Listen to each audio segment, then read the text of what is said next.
Hey guys, welcome to episode 2. If you haven't listened to episode 1, go back and listen to episode 1 before you start on episode 2.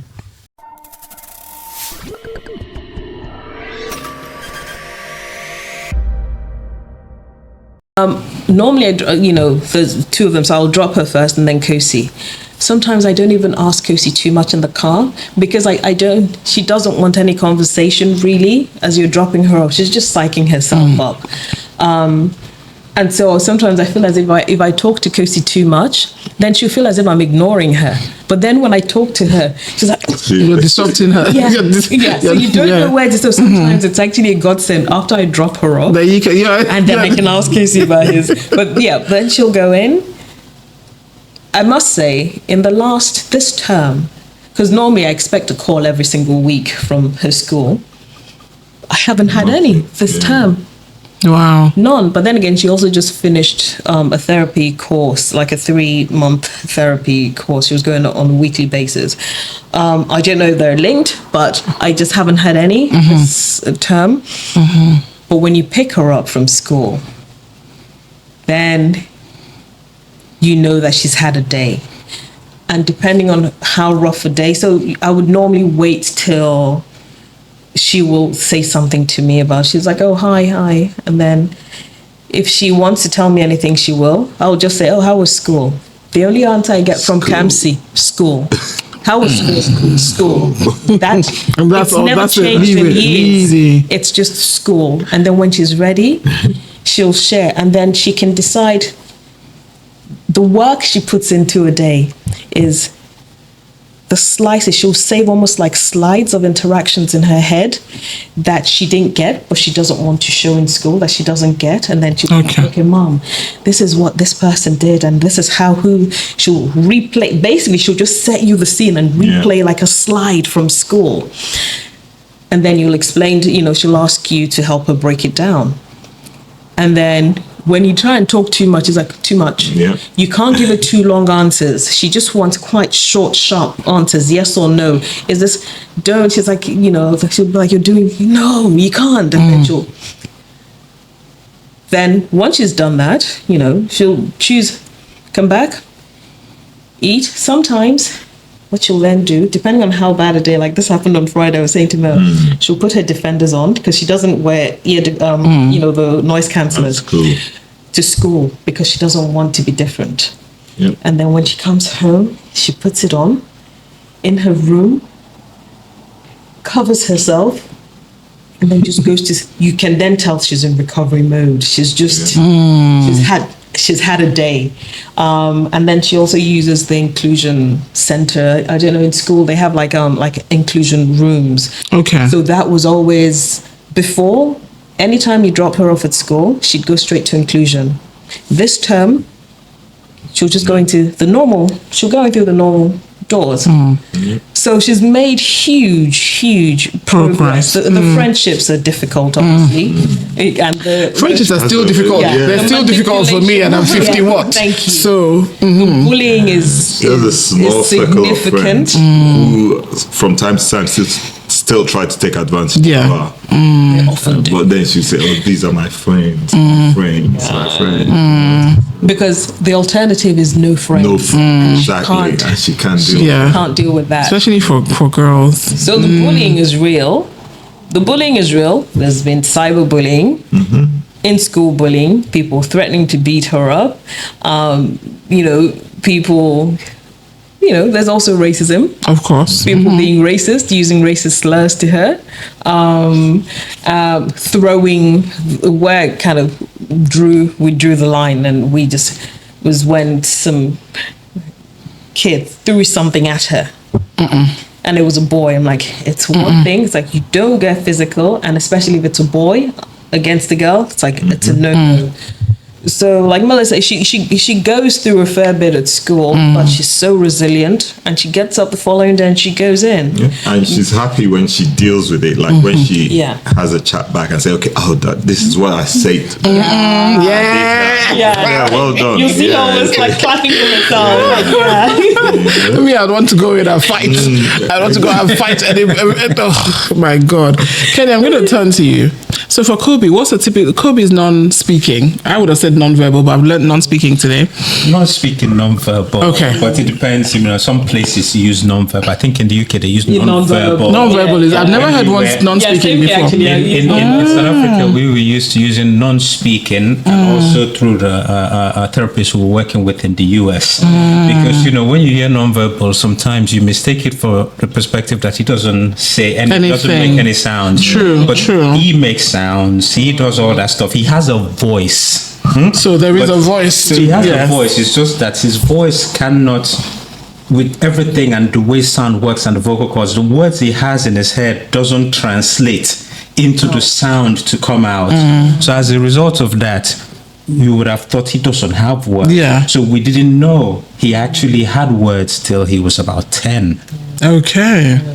So, but we worked under the assumption from 4 going on, we always knew that deep down that he knew. There was something about it that I don't know, I can't tell you how, but we knew. So we kept it simple.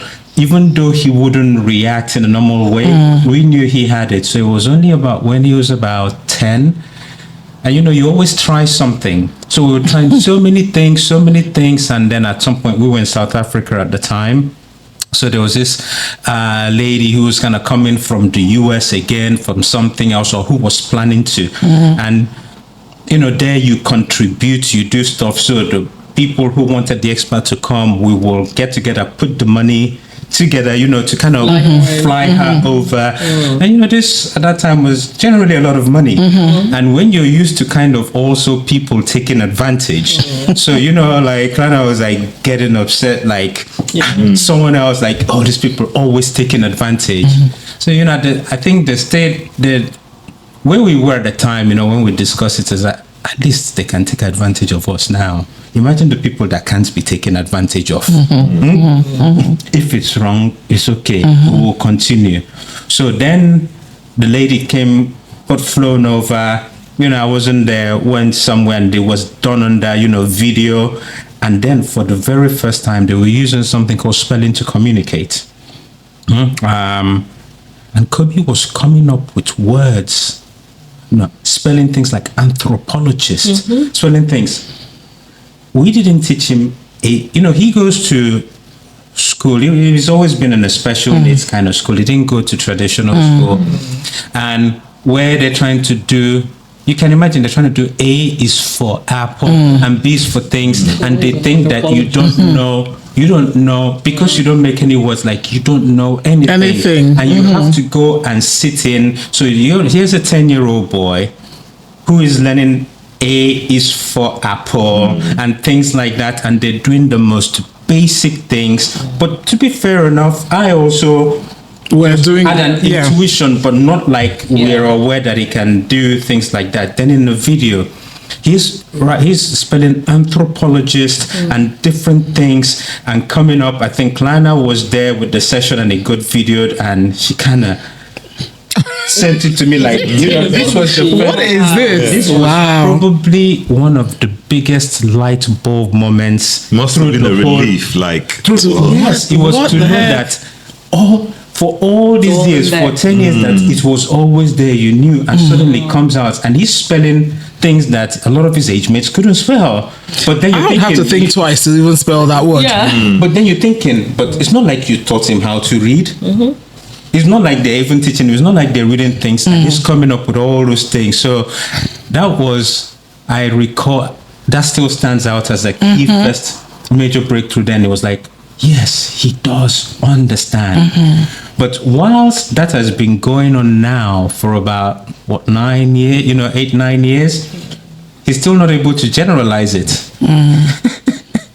In that context, but at least that got that breakthrough.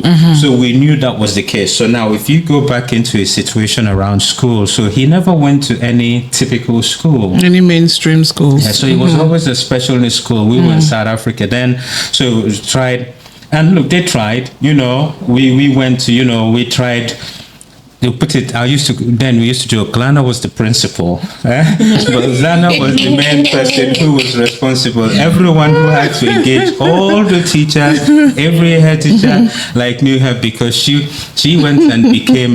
In fact, maybe she might have been the one. She should have done a better job. Yeah, because she's the like. A lot of my learnings came from her. You know, but I'm sure it goes both ways because both, you know, you're both bringing in what you're bringing in. Indeed. So the things we were then finding out, but he will be going through normal special needs schools, you know, through them. We changed quite a few, always still trying to find the one that would be right, up until the point where after the lady from the US started, but she had to go back. So we're thinking, how could this continue? So one of his teachers that he actually got on pretty well with in another school was leaving the old school, and we saw that was the teacher he had the strongest bond with.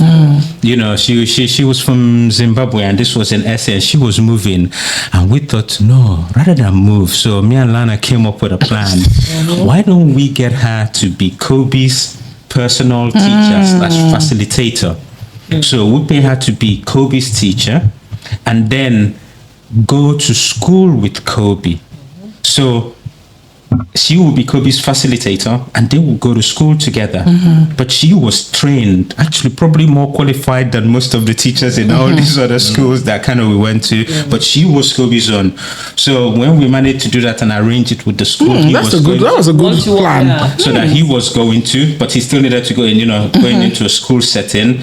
So she would come, they would get ready, and we would take them and they would go to school. So they went to school as a pair, and then they would sit next to each other. So if now they were teaching and different things than they had, she was learning the spelling to communicate. And she used to have lessons with the lady from the US.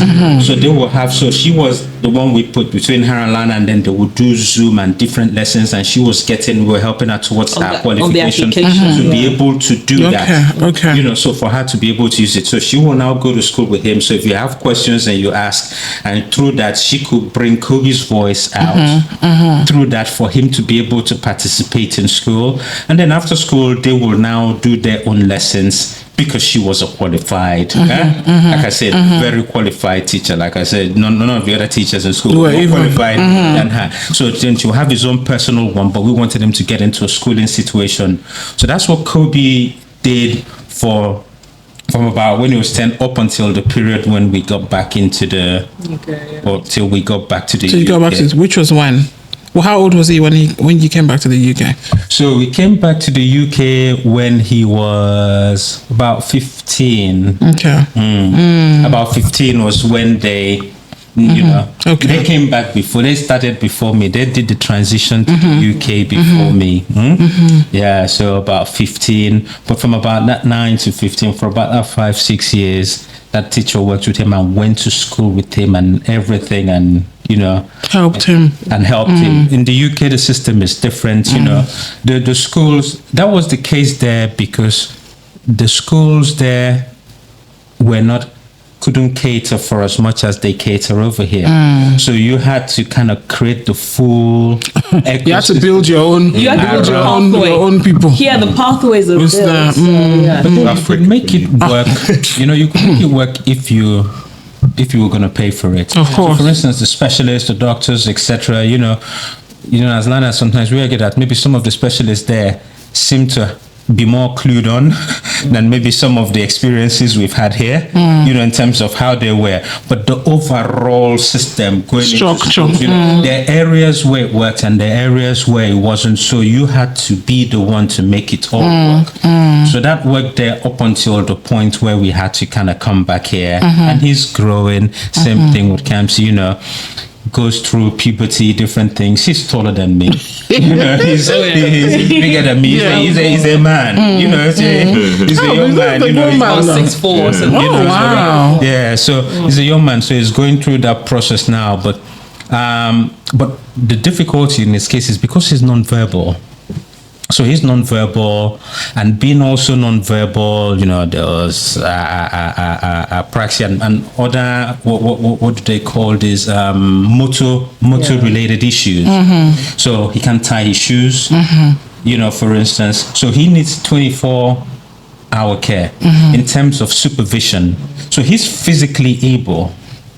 He's a strong guy. He's physically able, and if you see him walking across with me, you may not be wiser unless he starts babbling or does something or one or two things, but you may not be wiser. But that being said, he cannot be left on his own for any period of time. An adult needs to be in the house, a care or something or whatever in terms of in that regard.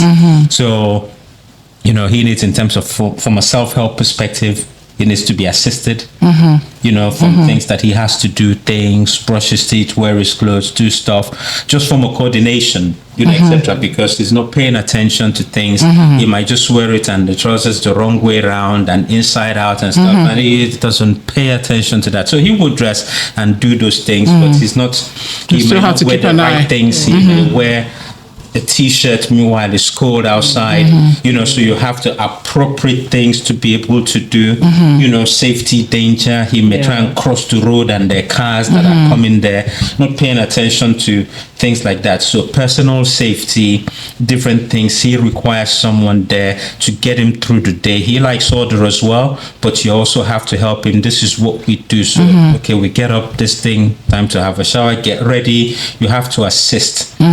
Whilst he does it, you have to assist him through every single process. So if I give a typical day, he wakes up, like most teenagers, is like, school. You might pretend. Even adults, I don't want to wake up sometimes. Me, I want to rest. Yeah. Pretend to be sleeping, but eventually gets up. He has, breakfast will be prepared, for him to have his breakfast because he's not going to make, anything. And if you let him, the whole house, even if you make it, the whole house is going to be all over the place. Anyway, he has his breakfast. You assist him towards, his personal care, brushing his teeth, having a shower, getting his clothes. You gotta lay it out, make sure he does everything. He's wiping his nut, he will not pay attention. He gets ready for school. Then he goes, the bus takes him, to school. During school, the difference is here. During school, the schools here, we hand them over to the school and they can do their part in school. He's in a situation, and in some situations, some people are 1-to-1, 2-to-1, he's 1-to-1 in that context. In schools, they have the necessary staff to go through the process in terms of what they have to do for him to come back. When he comes back, you guys take over. We take over, we meet him, he comes back home. You always have to direct him, hey, drop your bag, hang your coat, do stuff, wash your hands, things. So wash your hands after school, then he eats, then immediately he might grab one or two things and first to go straight into his room to decompress, because it's been out. But he wears his defender. He can't leave the house without his earmuffs, his defenders, because the sounds would be too much for him to process and different things. So it's a standard for him to go out. First goes inside his room, asks for music. If you have him, put music on because he loves music. Music has to be on. Music is his best friend. Like he once said that, in fact, he would like to write some music. Different things. Wow. He has his music, he shuts his door, then he would decompress. After he decompresses, then he may then come out and now look for the rest of the food. Didn't kind of, finish for the day. If he has some activities that he has to do, sometimes he may go to Unitas, like a youth center with a support worker that kind of works with him, that comes through. It's one of the teachers in his school, who does that as a side. So we'll come, no Scobie, so they might go to Saracens Club. Saracens does stuff to also kind of with kids and special needs. So go to Saracens, teaching them use of things and balls. I'll tell him that he played rugby to go and do, but it just gives him activity and just to be out because he likes to be out. He comes back. On the days he doesn't do that, I will go for a walk. We have a key thing, at least every other day we do. We'll go and walk for about 4 kilometers or something. Go for a walk for about an hour. something and come back, and then his day he will relax, he will eat, he might do some, he's meant to do some lessons with his mom in terms of to try and help him get the words out, the spelling to communicate that he does, but he doesn't like doing it because he feels like, look, you guys don't tax me too much when I've had a busy day. You guys just leave me alone. Because he does have that. On Fridays, because it's not widely used in the UK, but we know it was used in America, and we know it worked when we were in South Africa, and it's the medium that we've been able to use to get his words out the most. So what is it? Is it an equipment? So it's a board. It's actually a board. Okay. It's actually a board kind of with letters. Because I think my nephew has I thought it was screen. I thought it was like a computer type screen. No, so we're trying to adapt it now in terms of he's using the iPad to try and see and adapt, and they have grade and different things they do. But the actual spelling to communicate is not QWERTY keys. It's A, B, C, D, E. Okay. It's a board. First of all, when they start, they do it in, I think, 3 boards. Like you have A to something, B to something, because it's too much for them.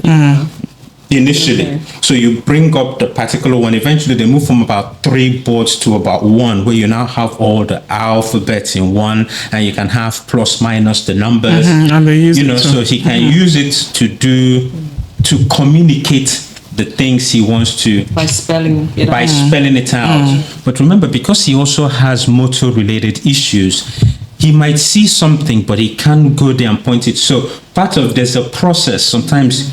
There's some exercises he needs to do to kind of get his motor in tune, so his finger goes where you can see his eye going somewhere, but it's going somewhere else. This is difficult. By watching them, you start to see the things they do to get him focused, and it is very taxing. So it drains him significantly to be able to do that through that period. So we take it for granted when we put speech together to speak, when we do the things, what it takes. But when you watch the coordination it takes for him to now get through the period for it to be done, then, initially they will start with closed questions, then eventually it's advanced. So it's open questions about different things. You can read passages, and then he can give full sentences. But he hasn't been able to generalize it. It's in that. And those sessions are intense for him because of what it takes. He does that like once a week. There's a lady in the UK that does it. So we take him there. He goes there before he goes to school, to be able to do that. And it does task him a lot. So he's meant to do those lessons with his mom to try and see how we can help him generalize it, because we see the frustration for him in getting his words. Now, when he's meant to do lessons with mom, like, don't harass me today and different things. Just let me leave. So we say, oh no, okay, you must do 1 or 2, and I'll let you do 1 or 2. Then that's just simple. Okay, then it's like, okay, you leave him alone. Please leave. And music. That's great. To go. So what I would like to ask you is, let's talk about our society, our Nigerian society. Let's talk about family and friends. For me, my nephew, because I had no clue about autism, I think I told you guys this. When I first met him, I was hugging him, squeezing him, trying to play with him by force, which you know how we do now. Contact, I could not understand. I was trying to hug him and squeeze him, but he wasn't, like, he was trying to move away. So I'm thinking, because obviously I knew he had autism, but I didn't know. So obviously over time, my brother, and I blame my brother actually. I blame my brother. I said, you guys should have told us because we don't know. We're seeing him. We're trying to play with him. You guys should have told us. So, from your own perspectives, when people meet your children, do you? I don't want to say pre-warn, but do you explain to them how your children would like to be treated, or how you would want? So, if I met your daughter in Kamsi now, would you tell me, don't go rushing and screaming Kamsi and hugging and squeezing? Would you tell me that? Do you know what? I wouldn't, because Kamsi she likes to do it herself. No, she likes to do it herself. Okay. And the thing is that part of her also front-facing persona is if you hugged her, she would she'll give you her side. Okay, so but as her mom or dad, you don't. She's like, no, sorry, I don't do affection. I don't do. Wait. She'll let me. She will give me a little bit. Yeah, she'll give you. Like her grandparents, her aunts. She'll give us something at least. She loves her cousin Z. Okay. Yeah, it's like she'll do that. But apart from that, it's like no. Kind of just. And that's that thing about her, like. Masking. Yeah, that's a masking. Yeah, because for her it's difficult to tell that she's in the spectrum, but like so when she meets people, she wouldn't want you to know unless she's comfortable with you. Then she'll tell you. So that's why she says. So she will tell. Will she tell? I'll tell. So she will tell me. Only it's possible when she meets somebody. She's comfortable with. So she tells people. She will. She will if she's like even her friends. She says, "Don't tell anyone." Like when I'm comfortable with them, I'll tell them. Yeah. Okay. You know. Yeah. That's interesting. Yeah, she will. Yeah, it's so I wouldn't pre-warn or anything. But I do, if she's going on a play date and she's only been on a few, I will obviously because that's a responsibility thing. Because she might see someone and then just sprint off, and then you're wondering what's going, and you don't actually know what's triggered her. Or she might see an insect, and then you see someone on the main road because her reactions will be bigger than what's required. Yeah, so if she's coming to, and then I think with family we did tell. Obviously not with her present, so that they know because sometimes there are certain behaviors, and then they'll start thinking like, well, maybe. I think initially, like my mom, maybe she'll give gap. Like after giving the hug, she'll just she wouldn't really. She'll be like, and you think there's something. So, and then you think that maybe there's something. Oh, doesn't she like me? Doesn't she? For me, I'm even thinking about it from the child's perspective because I wouldn't want to do something I wouldn't want anybody to do something that would upset my child, right? So I'm even coming, not even from my own emotions. I'm coming from that child's. You know what I mean? Because if you know she doesn't like this, then for me, just think I would want to say, Chinazo, don't go.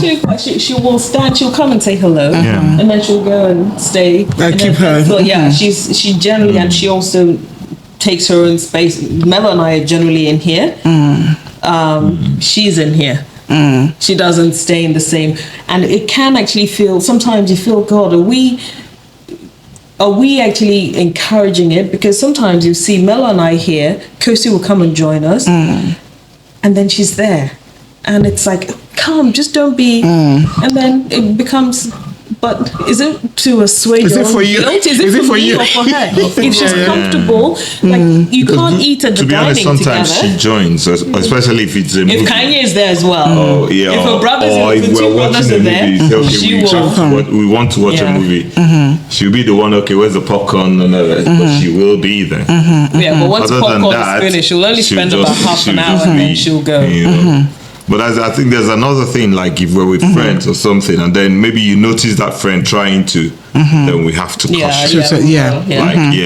Because Nigeria sometimes. Nigeria, we have no boundaries. Listen, Nigerians have no boundaries. That's what I'm saying. They try to get more than they've already been given. The adults have no boundaries. That's why I'm thinking. I think that's why I was asking that question because we know how to go in without. No. When it comes to that, we have to, because she's put herself through giving you that little, and then you're wanting more. No, just take that one and respect yourself. So how is she with her brothers, or how are her brothers with her? With her older, with Kanye, the first one, they have a really beautiful relationship. So when she struggles, even when she's struggling in school sometimes, where she would withdraw and go to the toilet and isolate herself, like when things get too much for her, she'll go to the toilet and hide. And obviously this is not great for her and the school don't like it, but she'll phone him. She'll phone him, which is really great. So when she's in a bind, it's Kanye she would actually call. She doesn't quite get, he's in a lecture. I need you right now. No, it's all about her. And then with Kosi, they've actually developed they've developed a friendship because Kosi is her immediate elder, and before they wouldn't cross the same. Really? Because he just didn't get. It's like Kosi's quite who's also quite, he doesn't see that much grey. He's like, what's going on? And then she's, so they're parts of it. But now with age, and also I could see Kosi just being more accommodating. He gets her. Like I might go and be like, you know the bathroom, you've actually thrown tissue around, on the floor. And she'd be like, no, I haven't, but I could see this tissue next to the waistband, next to the basket. It's like, why didn't you just put it in there? She's like, no, I didn't. And she'll, hold her own. And then Kosi will come out and say, no, she didn't throw it out there. It fell. But he would get certain things about her, those little nuances, like, no, she didn't throw it, because when I say she threw it, I'm insinuating that she did it on purpose. Yeah. Whereas she was actually aiming to get it into the and then it fell somewhere else. But it does that all the time. That's a different issue. That's a different, And then instead of Madame to pick it up, like the intention was to put it in there, it missed. That's not. I did my bit. Yeah, I did my bit, so I will carry on moving. So no, but they have No, I think it's maturity as he got older. Yeah, it's him who he became more accommodating. More patience. Well, Kanye always had it. Like maybe first. What's the age gap between the first and between Kanye and Kamsi? Kanye is 8 years. Oh, that's a huge gap. A little of age. Okay, and then Kosi is it 4 or 5? Okay. Four. Kenny, I'm going to ask you the same question. So, in terms of family and friends, do you tell people before they meet him, before they meet Kobe, listen, this is what Kobe, this is what he likes, this is what he doesn't like? Do you feel the need to kind of like tell people that so that they don't, so that they don't upset the child? That's where I'm coming from. Do you do that? Not really. I let people discover for themselves. This is one of the things that, because we're used to things in a particular way, doesn't mean we don't discover. And I also seen that they also know their space, so they will protect their space. You don't need to protect if their you're space. coming in there. Because now Chirolu, my nephew, will now nudge you, give you one little nudge. I see, like with the siblings, if they're coming to.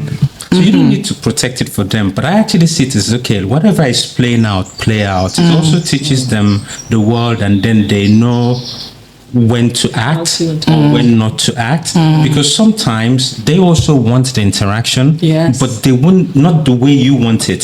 So it's subtle. They might just be around, and it's achieving the same thing for them than you maybe being too coming to a hug. Particular way. I'm a cuddles person. I always rush to cuddle. Exactly. So not to take away from them to be able to express those little ones, and seeing that also people are like that. But they will protect their spaces as they need to do. And if they need to go away or disappear, you will not see them. They will exit quickly. So I let that play out. Sometimes, I'm actually curious. I like to see kind of how people respond when they get to things they don't know. You see people are sometimes uncomfortable with it, but it's okay. You let it play out, then they ask, and sometimes I might put them out of their misery and just and tell them you're mischievous. So sometimes you let them, you guys dig around. Have fun. I let it go. It's fun, etc. But it's also people and curious. It's a learning. So it's learning from all sides. Yeah. It's also learning from the one that doesn't know. So sometimes if you jump in, it takes away that learning opportunity. You've quickly throw them. So I let them go through and experience it, knowing that he will do what he needs to be able to do and step out. So that's it. So no, look, apart from really telling, kind of just helping family understand that, look, this is what it is, like more like there's no healing, there's more for people to think, oh, you go through maybe deeper, maybe more extended family, you travel, go to Nigeria, they think, oh, he will get better in God's name and Jesus different name, things. He will get better. I'm like, look, there's no better. There's no getting better. It's just wired. The wiring is different. It's just a it's a neurodivergence. It's just different wiring. So yours is not good or stuff. There's no better. There's no disease that anybody's healing from. That I think that's the thing. There's no disease. There's no affliction. Yeah. So, as our people like to say, okay. You know, so when people are always waiting for, thinking, so when he gets better, you're thinking getting better from what? Yeah. So from that, sometimes with those close to just trying to understand that in the same way we had to learn, you know, in the same way for closest immediate family, parents, in-laws, etc., to understand, you know, and then they see his development. So most of the time, I let it be discovered. I think awareness is a beautiful thing because I feel like it all boils down to awareness, because I'm learning with each time I talk to somebody or with Obum, if Chirolu is able to grip his spoon a different way, it's a big. Obum says that you guys will never understand the small wins. The way he will talk about it. So I'm learning, because these are things that I would ordinarily, you know, I wouldn't even, because these are motor issues. Yes. So the way yours would have wired is different. So it has to be learned, and the connections have to be made. So things you take for granted is the same thing with even speech. You just open your mouth and you speak what you want. But imagine if everything you had inside and you have a voice, but it cannot put together the combination of the things for it to come out. For it to come out. But you have the voice and you have all the words inside, and it's not coming out. So it's actually the working hard. So these are motor issues, and then they can go from gross to fine. But a lot of the time, they're dealing with motor-related issues. So how you grab a spoon, how you grab a fork, how you use all the things that we take just for granted. So what is Kobe's relationship with his sister like? So what's the age gap? Kobe is 18. Zizi, right? Yes. So she's how old? So she's 16. Okay. So it's 2.5 years. Kobe will be 19 in June, and you know she was 16 in January. So it's 2.5 years between both. They have, you know, Kobe is the big brother, but Zena also had to become mature. You know, it just happened, but she's always been that way. You know, she became mature for her age, actually, you know, responsible. You can see it. She's sensitive to that, so she can pick it up. She can pick up these differences, even stuff in school. So she will be the one that you see protecting other kids that she thinks have been picked on for their difference, because she knows that, you know, she's seen that is not. So she can sometimes even spot and see, you know, that maybe someone may be on the spectrum and different things. So she's able to pick these things out, and she's always like there to provide, to say, I'm available, I can help. If you're being picked on, she will be on your side, you know, things like that. So it's just made her more sensitive to be able to just notice that, you know, they get on. Kobe doesn't send anybody, he's doing his own thing, you know. Kobe is in Kobe time. Cool. So he's just cool. Just give me my music. I'm cool. So he will call me, I just tell her, fine, give me music, whatever. But, you know, but like siblings, it doesn't mean that sometimes they don't have stuff, because you know, he may now go to try and read something in her room because she's bought some sweets, and we don't want him to have some, you know, we're minimizing sweets because, you know, you got to watch, we don't need to be going to dental related issues. So sweets and stuff are not things that, you know, we tend, and then the sugar related rush again, another hyper the things we do. But you know, she likes her sweets and different things, so she might buy it, put it in her room, hide it, and he's like, he goes to read, like there's nothing you can hide that he cannot find. Are you serious? So instances like that will happen. Then one day you just hear someone like, Kobe. Then you know, he went to her room. He don't raid it. Exactly. Okay. So they still have, but those are fun things. Yeah. So we're gonna round up soon. A few more questions. In terms of your relationships, you guys are married. Your wife's not here. But what would you say this has done, raising a child on the spectrum? What has it done for your relationship? Because I know that it can go both ways. Oh yeah. For you guys, as you're smiling, so it's good news. What has it done for your relationship? What would you say? Should I go first, or did you want to go first? Ladies first. Yeah, I think initially it was difficult, but then again, Mel and I, like you said, you know, we're different in terms of how we approach things. I went into research. I would read stuff. I'm just looking to understand it. Mello was more like organic. She's my daughter. I don't need, I just relate with her and that's it. And at some point, I actually felt like, why am I doing all this to understand and this and that and this? And you're here, chill. And this guy is just there. And then at the end of the day, she's even coming to you. Yes, she'll give me more of a pass than me, bending over backwards, trying to kill myself. But I think the great thing is that, I did me. And that was how I could handle it. Okay, guys, thank you for listening to episode 2. Let me know what your thoughts are from everything that you heard on this episode. Listen out for episode 3. Be sure to subscribe. That's the only way you won't miss out.